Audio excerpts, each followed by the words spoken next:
All right, CEOs of state farms to join UDA politics, ruling United Democratic Alliance opens a new era in Kenya's politics by giving chief executive officers of state corporations and board members the nod to contest elective party positions.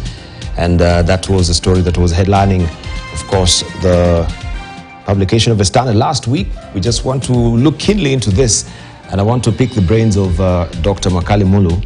Even as we are talking about the control of budgets and the parastatals and the bloated salaries as well from the state parastatal officers as well, I wonder if you pick the Constitution right now and read Article 77, what would you say in light of this particular headlining story that we had last week? Article 77 of the Constitution, what does it say? Any of you can read, or Danso Mungatala? A full-time state officer shall not participate in any other gainful employment. Any appointed state officer shall not hold office in a political party. Right. So, in light of that particular story, is it a violation of the Constitution? I think it's just a straightforward issue, the bar. The law is very clear. A CEO of a parastatal is a state officer or is a public servant. And even when we conduct vetting exercise in Parliament, one of the demands is that for you to be employed in the government or to take an appointed position in the government, you must resign if you are holding any senior position or any position in a political party. So I don't know where this law is coming from, where CEOs of state farms have been allowed to join UDA. So unless UDA wants just go against the law or wants to create their own constitution, I think this cannot be allowed in a situation where we respect the law. So we are waiting to see what will happen. This for me is a party's issue, but at the same time, parties operate within a legal framework which is existing. So I don't know how they'll go around it, but we'll wait to see. But let me comment on some issues of more interest to Kenyans than this would CEOs becoming party officials. As the issue which you raised earlier, the issue of the CBO, the control budget statement, which my colleagues have commented on, and since I'm the only one from the Azimio side, which is the side which is a minority or the opposition side, I think it's good to make one or two remarks. One thing we must realize, Dibal, is even all committees in Parliament which are providing oversight, and more so the public accounts and the public investment account committees, they actually do their work informed by the reports of the Auditor General. Because it's Auditor General who does serious, more detailed audit, and on the basis of that they are able to give the committee reports now which they used to ask the hard questions to the executive. And what the control budget has said, what it's saying is that it's unfortunate that it's coming up this late in the day, because every year we get reports from the Auditor General, and these reports include auditing of the Consolidated Fund Services expenditure, what we call the CFS expenditures. So Parliament, where we sit from, even at the time of budgeting, we moved from what we call itemized budgeting process to programmatic budgeting. So what happens in Parliament now, the budget which comes to us as Parliament is program-based budget, which talks more about the outcomes, the outputs, and not into details of the items, we say that, not the activities. So Parliament has moved to the higher level where we talk about the outputs, while the ministries are doing their budget at activity level, so that you're able to say, we are employing this number of people, the salary is this one, so the total is this. So we don't have those details at Parliament level in terms of parliamentary committees. And unless you want to demand that detailed book from Treasury, it doesn't even come to committees when they're doing their budget. So to me, I think really the person who is supposed to be helping this country unpack some of these small deals which are coming up is the Auditor General. And I agree with what the controller is saying. In a situation where your salary is known, and this is a question I've always been asking, in a situation where we know your salary, and we know you will earn that salary for a year, I don't know how you can make somebody's salary higher than they earn unless you are thinking of a salary increment in the meantime. Because the truth of the matter is, these are numbers, and the statistics don't lie. If you multiply 20 times 5 is 100, it can't be 1,000. So to me, that's why I think really this issue of corruption, and we have spoken about it so many times in this country, is an issue which needs to be really seriously looked at. And we need to change some of the way we are doing things if this country will have to develop. But that's a statement. I can tell you for sure when this report comes to Parliament, I see a situation now, immediately now, the Director General will get into that particular item and look at the whole CFSC expenditure, what we call the Consolidated Fund Services Expenditure. There are actually about 4 items. It's public debt, pensions, salaries for commissions, and then the other one is payment to international bodies. Just 4 items which are under that expenditure item. So I think the controller can quickly run through them and see where things are not working well. Because if this can happen to salaries, the BAO, this is what is now regarding my mind. If this happens to salaries, where we can count the number of employees and their monthly salary, what is happening in the things like public debt, where we have issues of foreign exchange rate, and the amounts are so huge. Some almost 98% of the total allocation goes to public debt. So I'm just questioning myself, what is happening to these other 2 items, which are higher, pensions and public debt. You remember last year, Debao, very interesting scenario. Under pensions, there are people we pay pension for who left this country in 1963, who are based in the UK. You know, during 1963, there was the Africanization of the public service. So some people are requested to leave the public service and go back to UK. And they've been earning some pension. Last year, when as a committee we questioned that they have been budgeting for 100 million and that 130 million every year. When we questioned last year about that figure and who gets paid, the budget is reduced from 130 million to 41 million. A difference of almost about 80 million.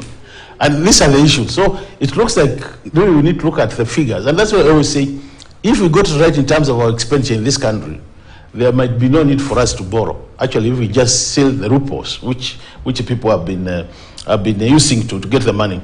The other thing I wanted to comment on Debao is the issue of the taxes. We've said many times, and I can hear my friends saying... Issue of what? Taxation. Taxation. Well, the issue of where people have been harassed at the airport and all that. And we have said Debao many times in this show. We have said that, you know, when you tax people more and more and more, 2 things will happen. And that's where now the theory of the Raffles theory is based on. The issue is people will change the consumer behavior. A rational person will change the consumer behavior. So consumer behavior is likely to change. If it changes, you collect less tax. Because like what has happened now, you saw yesterday that KRA in terms of fuel taxation were not able to collect 12 billion. What have Kenyans done? When they increase the cost of fuel to a level where Kenya cannot afford, they have decided to do 2 things. Those who used to drive their personal cars, they have parked them in their compounds. So they are no longer drawing fuel from the stations. Others have decided, those who used to go to work by matatus, some have opted for walking to work. Which means even matatus now cannot make as many trips as they used to make, not drawing fuel. These are common things which will happen anytime you overtax people. The other thing is, businesses will change their business models so that the model they operate in will now be a model where they can meet the statutory reductions and at the same time make profit. So you are likely not to collect as much tax as used to collect it by increasing the tax rate. And these are the things we have been saying always anytime we come to these shows, that even as the government thinks of taxing more and more and more, they must think about what are the consumers likely to do, what are the businesses likely to do to avoid this tax. And by doing that, they might actually end up collecting lesser in terms of less tax than they used to collect. All right, let me just go back to Honorable Mugatana and ask you that particular question I'd asked before, and reading from the Constitution, Article 77 and new development from UDA. Can you unpack this for us? And what does the Constitution really stand for? Let me just read it again. Article 77 of the Constitution says, sub-article 2, any appointed state officer shall not hold office in a political party. So the the lawyers will say there is interpretation. So the question is, who is a state officer? You see? And there is an act which has defined the state officers and lined up from president, cabinet secretary, basically the top people. And parastatal heads are not there. Okay? So someone can argue that this constitutional provision and the definition of who is a state officer and are they appointed can allow, in a sense, in a very restricted legal sense, the idea of someone who is a CEO or a chairman of a board to be also a member of a political party. So in a sense, it's a question of interpretation. It's a question. So, but so you want to say expressly? No, let me finish. There is ambiguity in what we are reading. No. Let me finish what I'm saying. You see, there is the intent of the Constitution and there is the interpretation of the Constitution, strict interpretation of the law, let me just say, and the interpretation of the law according to the intent. Okay? And that's where the judges come in and make decisions. Okay? That's where the lawyers also get a job to help the court interpret those provisions. So I am sure the lawyers within UDA party have made their case. But I would argue it this way, if I was the one to make that decision, that we must agree that this constitution is the expression of the intent of the people of Kenya. The intention.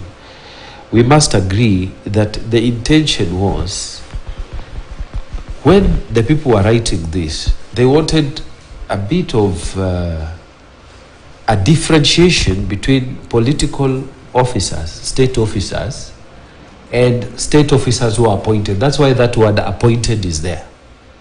So that if I'm appointed the chairman of the Kenya Ports Authority, for example, I am not expected to be partisan. You see? I am not expected to be identified openly as a member of UDA. I am not expected to do that. So that there are people who will feel uncomfortable coming to me for services, because maybe every time they come they are reminded this gentleman is also the national chairman or the secretary general or the treasurer or the organizing secretary of a political party that I oppose or I fight or I have been saying negative things about it. And if I am also, say, a big honcho in the party, and I hear you are also, attacking me in social media and so on, when you come before me, obviously, you need a service of whatever nature, I will not look at you favorably. You see? So I think the intention of the people was that appointed political officers should not engage in political office, should not hold those political offices, and should avoid. And even if I was the one in those kind of positions, say I've been asked to be, the chair of the port which I served, and then at the same time I'm a big person in a political party. How does that sit? It doesn't sit very well. And so I know there's legalese, a lot of interpretation, what, and maybe the thing will end up in court. But if I was, appointed, or I was a state-appointed officer, as opposed to an elected officer, a state officer who is elected, I would strictly, let's say I'm the chair of the Kenya Tourism Board, or the chair of Kenya Commercial Bank, and Secretary General of the party. It doesn't sit well. It doesn't, because one thing is that your role as, say, the chair of the board of KCB is not going to be as magnified as your role in the party. So people will be seeing you there with yellow t-shirts saying, that, singing songs and what. Then tomorrow they see you, He's the chair of the board of directors of a big parastatal. They won't quite sit. And the intention in this constitution, please catch it. Right, that's intention. Do not go, if you are a state-appointed officer, don't contest these elections.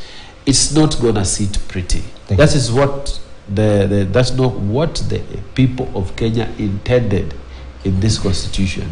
And I would urge, as free advice, don't do it. It's that simple.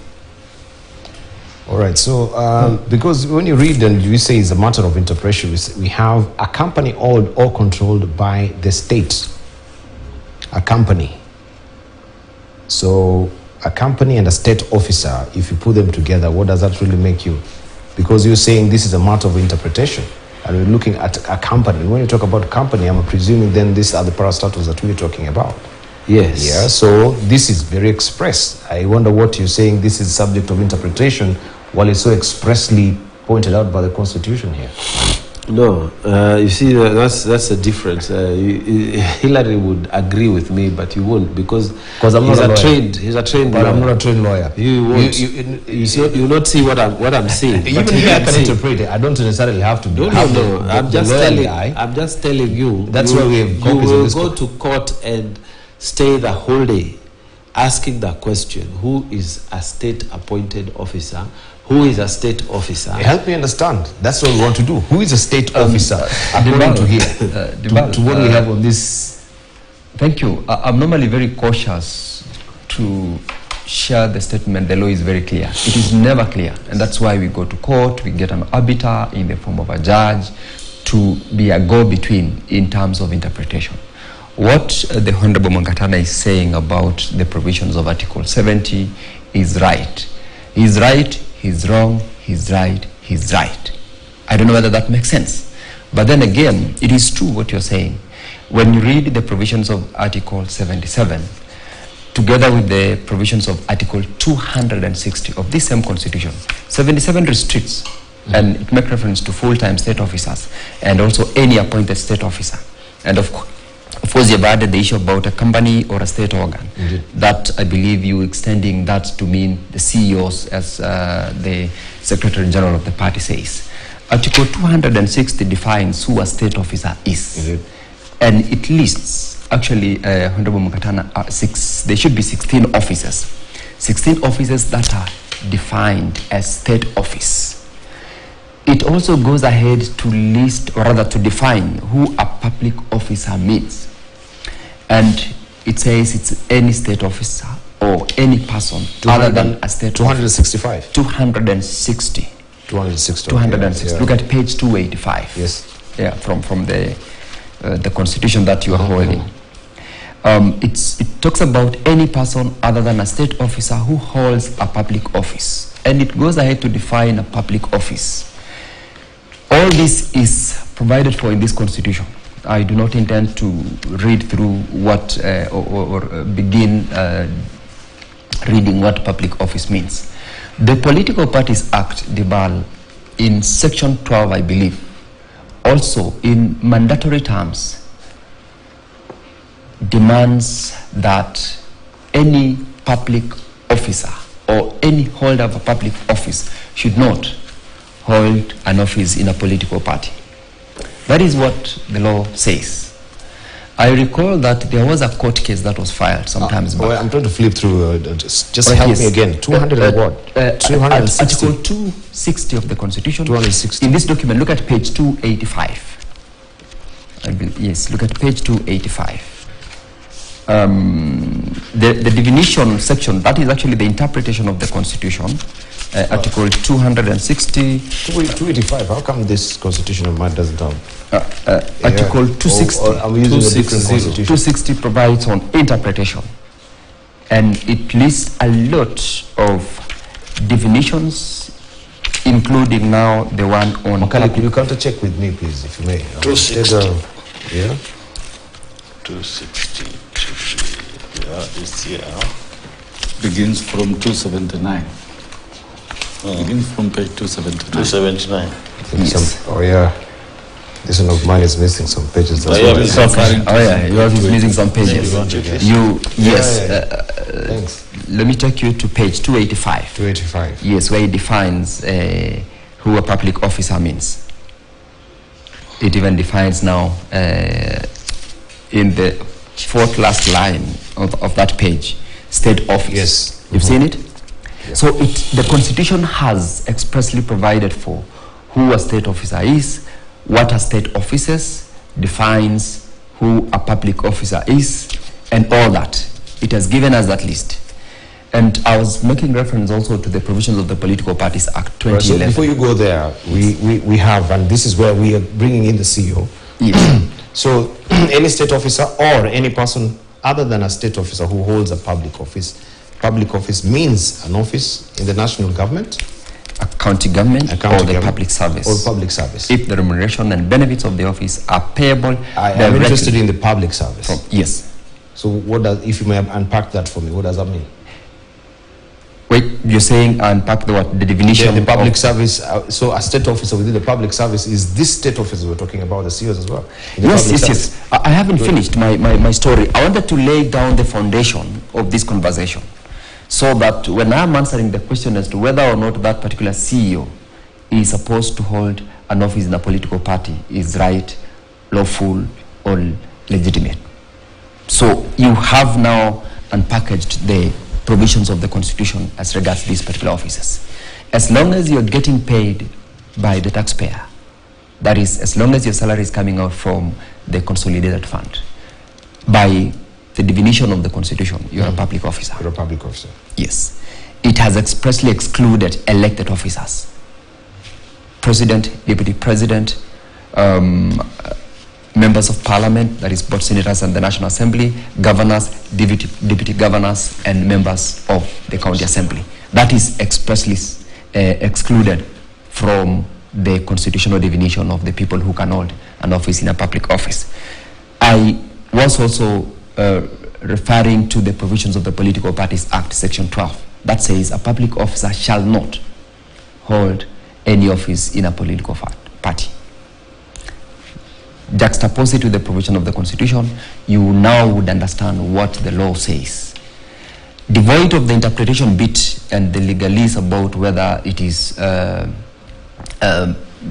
would use the term, whether it is clear or not clear.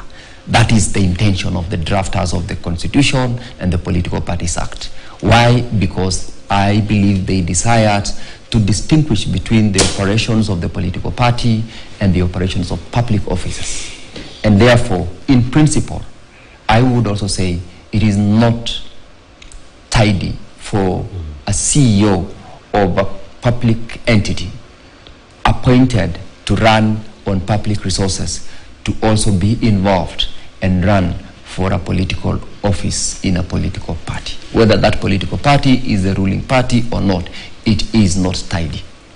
As to whether or not they are being enticed is a different story.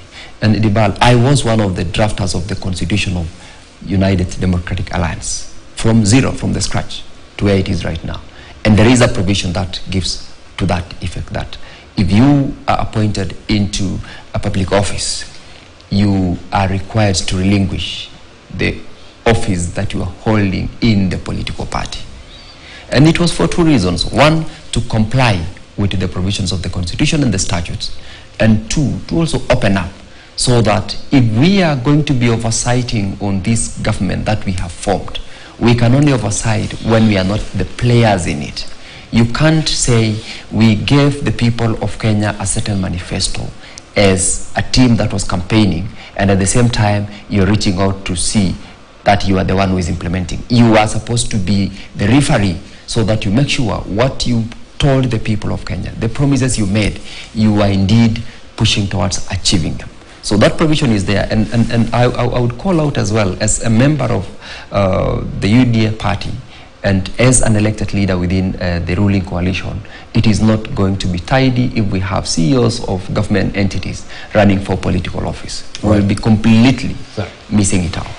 So let me ask Honorable Wilson Sossion. So before we have Honorable Malala coming here to the press with the microphones to make such a statement that will be picked by the media, I bet that someone who is a Secretary General and who is, of course, carrying the intellectual provenance of such a person as Malala should be aware of, those articles you've read for us.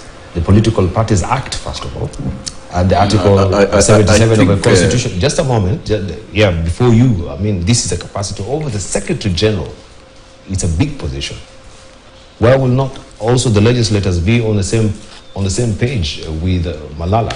Does Malala consult the fellow? The statement we've had from the Secretary General has been pronounced, and it's a matter for further discussion by the party through the structures. But I want to agree. Just a moment. Yes. It is unconstitutional. This is the word you're trying to avoid. Debal, don't make me make hard statements in the show. Allow me to have my space. No, we just want to get clarity whether it is unconstitutional or not. My space of liberty. Hillary here is because we are pontificating on a matter which is clearly a violation of the Constitution. You've given me space. Why can't you let me say what is in my mind? Okay. Why do you want me to say what is in your mind? I don't think that is giving me the right. Allow me to have my space, and borrowing from my good personal lawyer here and my good diligent student in high school and having worked. Now, the Constitution of Kenya 2010 was not written as a pedestrian document. It was negotiated by Kenya. And there is what we call the spirit of the Constitution, and separation of powers and removal of conflict and making public service decent and independent. Whereas Article 38 allows political rights, there are certain limitations. And truly speaking, if today, like I'm an appointed officer, CS Ministry of Tourism, and therefore my work is carried out within the executive and guided by the Constitution. I cannot go to Bomet for whatever reason to indulge in activities of United Democratic Alliance elections, nor even contest. It will not make sense at all. So this separation was very clear. Once you are appointed as CEO, as a state officer, a public officer or a state officer, to those offices, then you must keep away from activities of political parties. And the political parties were also elevated in this constitution that they must be funded by the exchequer. So there are entities that also spend. And so there has to be clear separation. That goes without saying. I'm sure UDA is a democratic party, and we have two great lawyers here. UDA as a democratic party will dispense of this matter within the structures. It will not even require the comments of some of us. But for me, as a senior member of the party, a life member of the party, I would say it doesn't make sense for members of UDA who are heads of parastatals, as MDs or as directors, to indulge and participate in activities of the party, elections, or to contest in elections, let alone contesting, even indulging. It doesn't make a lot of sense. To me, if we are to promote political parties, because elected leaders were elected through those particular parties, I don't see any reason why you would deny a member of parliament or a member of county assembly or a senator being elected a chair of a branch or a secretary of a branch, because that falls within the same entity for political operations. And it has come a time, Debal, we must strengthen political parties and internal democracies of political parties. We cannot do that by creating more confusion. You know, this is a democratic, this is my own personal opinion as a member of the party, that you can now be a chair of a parastatal, and then you are elected to a position in the party, either at the branch or at national. That doesn't make sense. We have so many members, and we can have separation of roles so that is not dirty at all. What we need with the political parties in Kenya, because now we are 13 years into the new constitution, we need to sanitize their operations. We need political parties even to be very decent at the primaries and at nomination, that we can engage in activities that are clear, that are above board. So there's a lot that we need to do to strengthen political parties rather than walking backwards. Those days, I remember in the late 70s, before 1979, you could be a head teacher of a school and you are a councillor at the same time. And by being a councillor at the same time, you are a member of a political party. That was serious conflict of interest and compromise of public service. Let the public service, because parastatals are part of public service, let them operate independently. But that doesn't mean you take away the political beliefs and political rights of public servants. You still have that right to affiliate and belong to a political party of your choice. But holding a position would be total conflict of interest. It will be ultra biased against the spirit and letter of the Constitution of Kenya 2010. And I don't think this requires a lot of interpretation. This is straight layman language that is understood. Yeah. So what is the issue so here? This is not a matter of semantics that Mungatana is trying to tell us, we need to be learned lawyers to go to court now and spend the whole day to get the clarity of this. But I can tell you, if you practice in this court, you will know that one is not two, and two is not one. But two can be one, and one can be two. He was giving the context of the court. But in this situation, we are not talking about the court, we are talking about simple interpretation of the Constitution. Why was it put in the Constitution? Thank you. How have we implemented it? And how do we intend I like the choice of words you're using, the spirit and intent of the Constitution. And so when you see such a headline as well, you don't just take it lightly the way it is. I mean, there is so much thought that has gone into it before anyone comes to pronounce it. So for me, I'm asking, what is the spirit and intent of this pronouncement by Malala? Because you can't just have woken up one day and come to pronounce this. And what does it really portend, especially for CEOs of parastatals to be in this elective post at the end of the day? In light of the corruption that we see, and when we're talking even campaign financing, this is where I want you to also broaden our understanding as well. Is this a spawning ground for corruption, that now monies, you'll be felt like you're shoehorned, you're a parastatal of Kengen, you're a parastatal of Kenya Power, and here you are also holding an elective post of UDA? You know, Libal, I think I'm happy that my colleagues who are lawyers and also from the Uda side of the political divide do agree that it will not be fair for this country to have people who are in the CEOs of parastatals becoming also holders of senior positions in the political party. But I think two things have happened. You know, we must also look at the context. You know, if you look at what has happened in most parastatals, Kenya Kwanza government has appointed a lot of politicians to some of these senior positions. And most of these politicians have their own influence in terms of the way the government is being managed and even the party. I'm sure some of them are just waiting for the right time to exit and go contest again because they lost elections.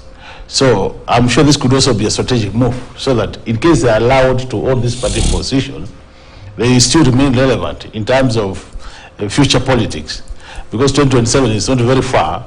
There are some who have been given these executive positions and they want to go back to politics.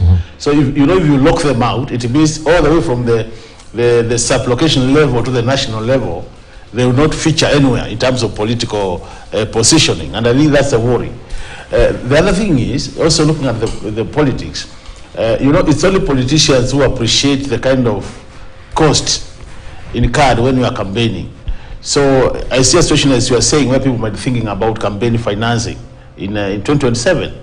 Because if you are such a strategic position like a CEO of a parastatal, and you are politicians and you want to go back to politics, it also becomes a very strategic position to also look for resources, so that when 2027 comes, you can go back to politics. So to me, really, it's good we are all agreeing that this is not the right way to go. If you are there, it's either you resign now and become you become an official of the political party, or you remain there and forget about being an official in a political party. And this is good for our democracy, even the political party's democracy. We want to mature our political parties, and this is a way to mature them. It's not by having people in the executive also sitting in the boardrooms of political parties when we are discussing important things, and more so as either a member of the executive committee of a political party or the national governing council. All those things, I think we need we need a very clear divide between the public service and the political parties. And you're also aware, I think this is the reason why you also, the issue of political parties management and influence is also one of the key issues being discussed by the National Dialogue Committee, because we want just to make sure that our political parties operate as political parties, and we don't have a lot of interference, which then makes them look not very mature. To me, that would be my take on it. But really, it's good that as a country we go that way. The law is very clear, as Senator Singay has put it, very clear in terms of the levels. And I like the way they have defined the state officer, public officer, all those levels, because it just locks everybody who is in the public service out of the management of political parties. Right, so we've seen Malala previously making statement that also, he will be tracking the performance of the CSS as well. Something that was really got some mixed reactions, auditing of the CSS. What is exactly the docket of the Secretary General?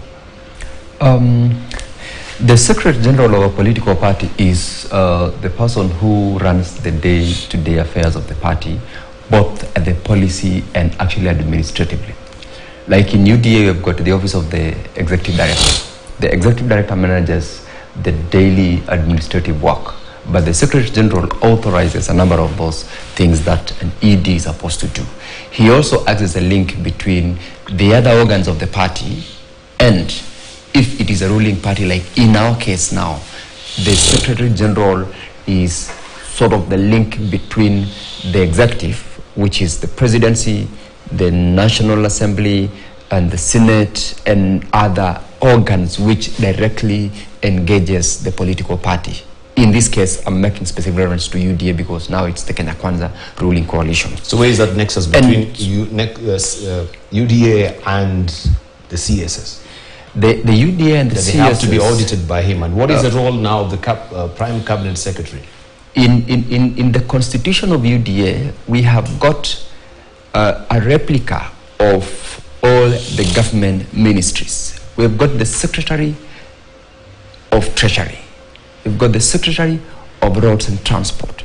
We've got the Secretary of Legal Affairs. Those are sort of the interlinked position. The Secretary of Transport is now the Cabinet Secretary of Transport. Well, we're drafting this constitution. We're looking at, if we were to be in the opposition today, what is our role?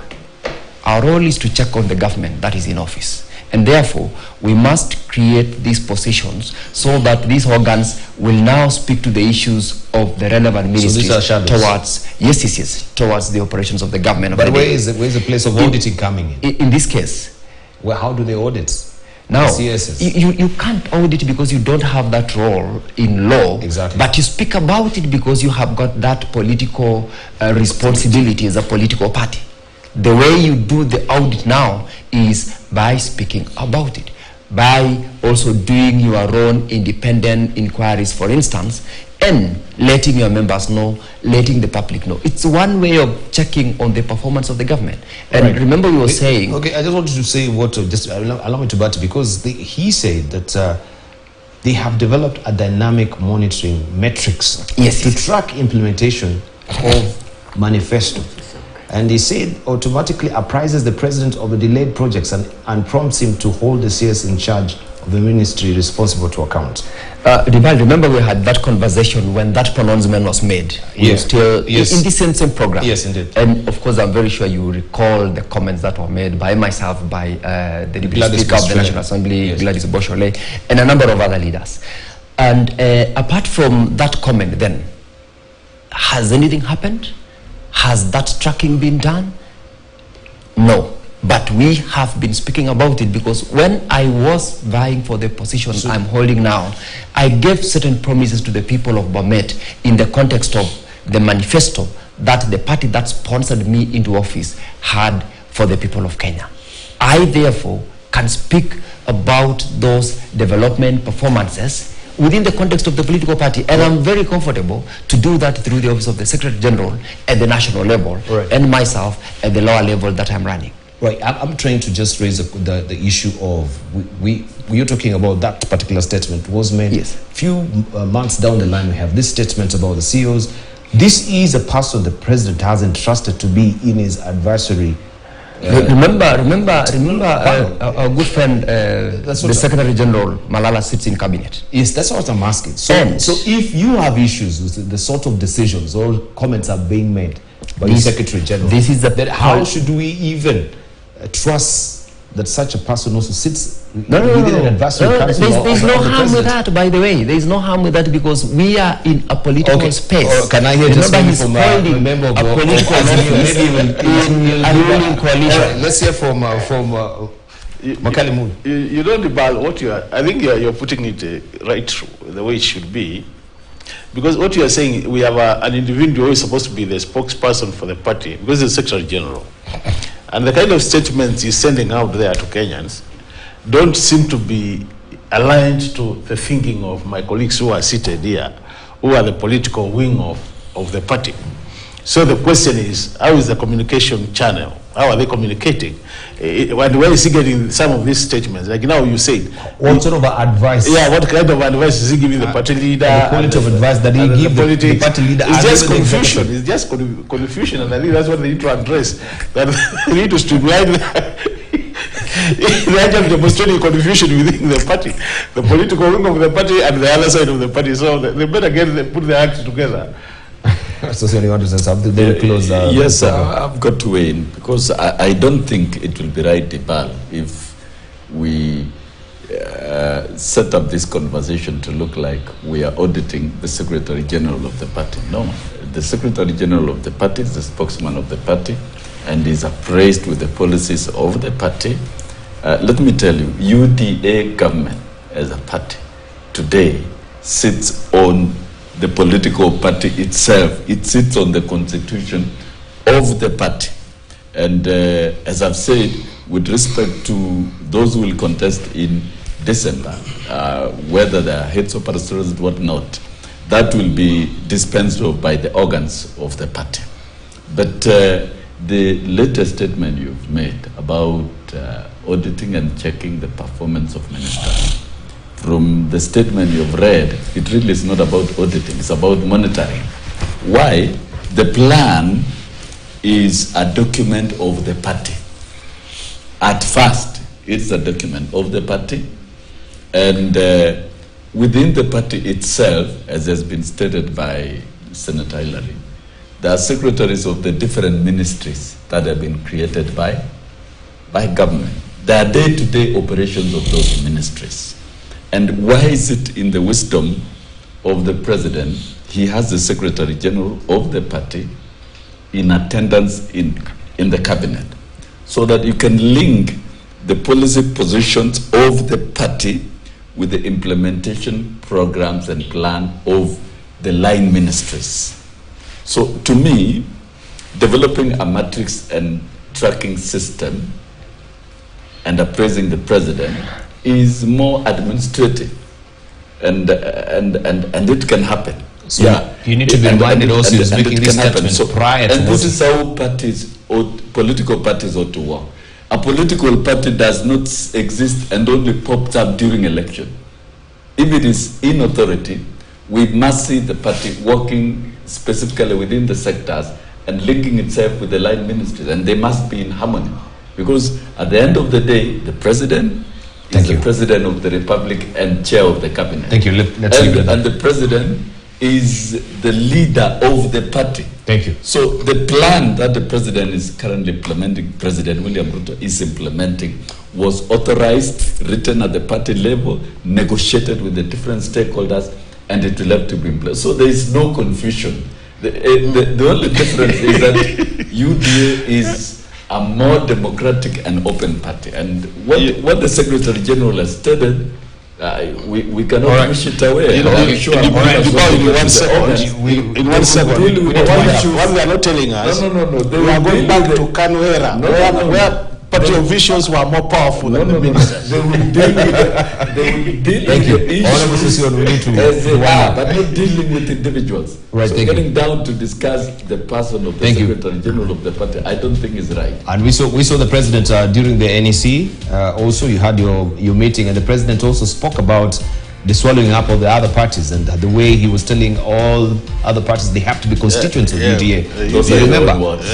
Not my own words. The president was very categorical. I can play with the clip. It's only in the interest of time, right? That he was correcting also the Secretary General in light of that he needs to go slow. Honorable Mukatana, your closing remarks? My closing remarks are that the political parties have a role to play. And from where I sit, the Secretary General is an important, part of that politics.